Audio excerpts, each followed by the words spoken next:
मुझे आशा है कि माननीय सदस्य यह समझेंगे कि हाल के वर्षों में कुछ अंश तक मूल्य वृद्धि का कारण हमारे किसानों की यह चिंता थी कि उनके उत्पादनों का समुचित मूल्य मिले, परंतु यह महत्वपूर्ण है कि इस क्रम में छोटे किसानों, भूमिहीन श्रमिकों और भूमि के आधार पर आजीविका चलाने वाले ऐसे अन्य गरीब लोगों के हितों को हानि न हो, जिनके पास बिक्री के लिए अतिरिक्त उत्पादन नहीं होता।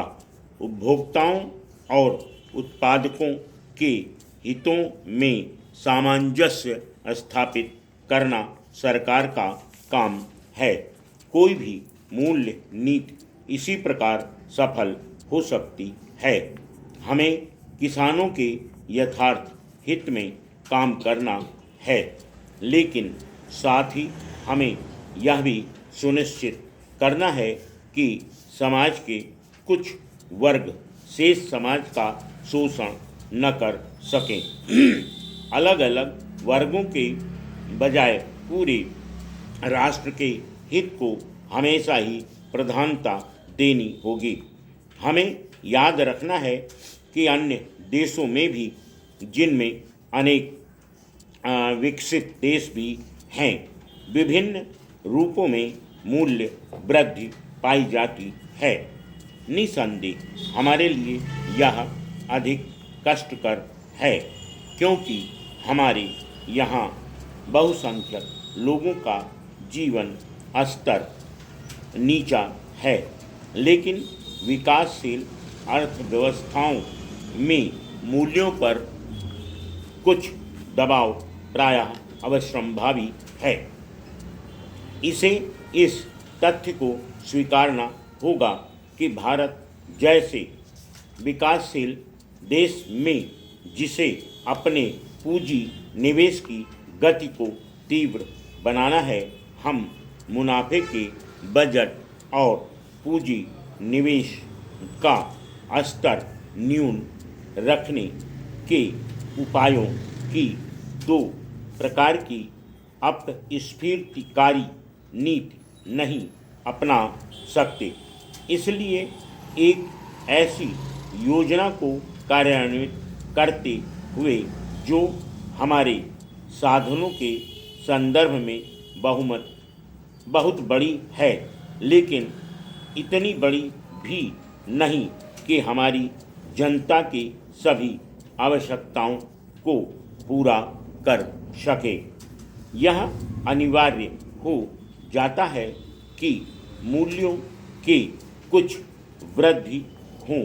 इसलिए मैं माननीय सदस्यों से आग्रह करूंगी कि वह इस प्रश्न को बहुत ज़्यादा राजनीतिक रूप न दें।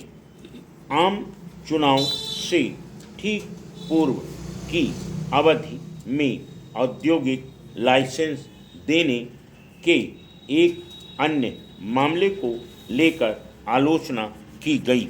इस पर रखे गए एक विशिष्ट प्रश्न का जवाब मेरे सहयोगी औद्योगिक विकास मंत्री ने पहले ही दे दिया है। कोई भी काम जल्दबाजी में नहीं किया गया और हर चीज़ सामान्य प्रक्रिया के अंतर्गत हुई, और यह बात मुझे आश्चर्यजनक नहीं लगती कि हम पर एक ओर तो यह आरोप लगाया गया कि उक्त अवधि में सामान्य रूप से स्वीकृत लाइसेंसों को रोका नहीं गया और उन्हें जारी करने में विलंब किया। Full stop. नेक्स्ट। महोदय, चुनाव के दौरान भी जब मैं बम्बई में थी, पर यह शिकायत की गई कि देश की अर्थव्यवस्था गड़बड़ा रही है, क्योंकि सरकार काफ़ी तेज़ी से लाइसेंस जारी नहीं कर रही है। इसलिए स्पष्ट यह शिकायत तथाकथित विशाल गठबंधन द्वारा चुनाव से पहले, उसके दौरान और उसके बाद के समय में हमें बदनाम करने के अभियान का अंश थी।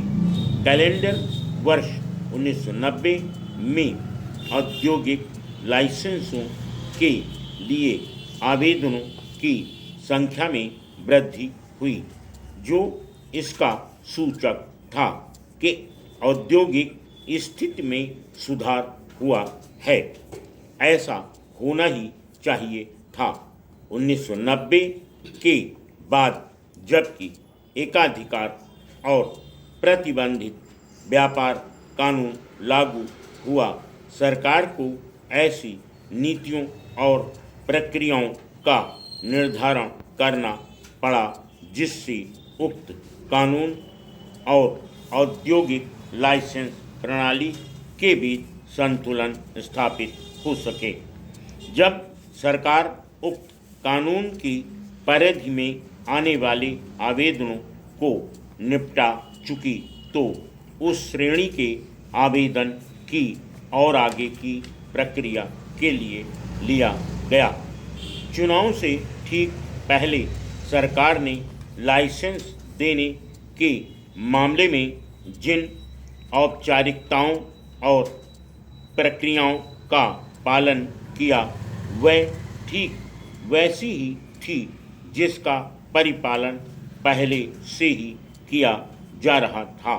और जैसा कि मैंने कहा, इन लाइसेंसों के मामले में किसी भी स्वीकृत नीति अथवा जांच परख के सामान्य मापदंडों में कोई भी छूट नहीं दी गई।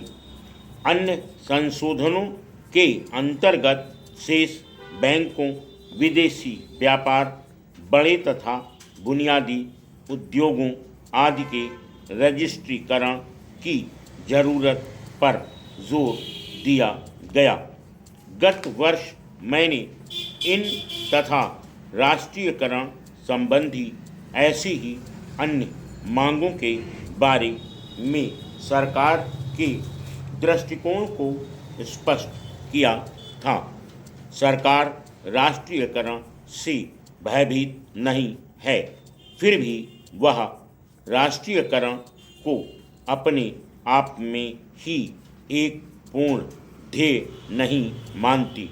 राष्ट्रीयकरण संबंधी निर्णयों को हमारी आर्थिक कार्यक्रम की आम योजना में फिट बैठना चाहिए। सरकार जिस दिशा की ओर बढ़ना चाहती है वह बिल्कुल स्पष्ट है। हम सार्वजनिक क्षेत्र के बढ़ते हुए प्रमुख योगदान की परिकल्पना करते हैं।